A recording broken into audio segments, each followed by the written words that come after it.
The Sāmoan word for today is Galuega, which means the work, like noun.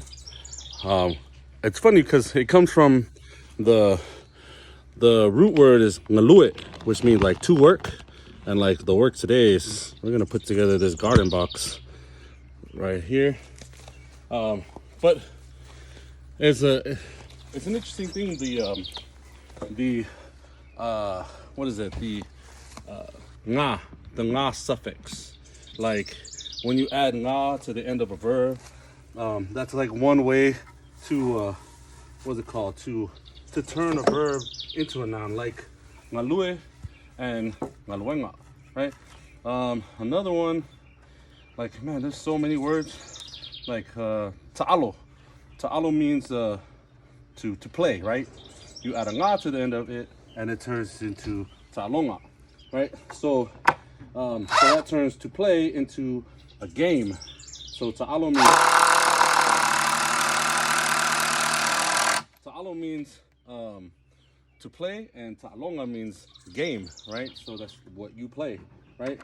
And if you notice, like the hold on. If you notice the how the pronunciation changes a little bit. So you have like when a good rule of thumb when you pronounce Samoan words is to emphasize the second to the last syllable. So when you take the word galue, the second to the last syllable is the u, right? Galue. So that's galue. But then when you add the nga to it, it changes. You have to change the emphasis, right? So the emphasis is changed from galue, and then you add the nga to it. It's not galue nga, right? It's galuega. So the emphasis changes to the second to the last syllable. Now there's a thing that we use called a macron. Sometimes you'll see it when you read like Samoan. They'll help you out with a little line over a syllable that to emphasize, especially when you're not just emphasizing the second to the last syllable. So like I don't know. So a word for to rest is malolo. So you'll see macrons on malolo on like all three of those syllables to emphasize all of them. And then when you add the nga, you'll see the macrons again, and it'll be malolonga.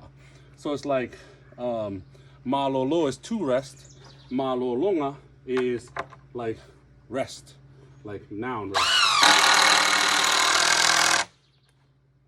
But here, there's no rest, right? Always work to be done. So I just thought those are interesting things about the language.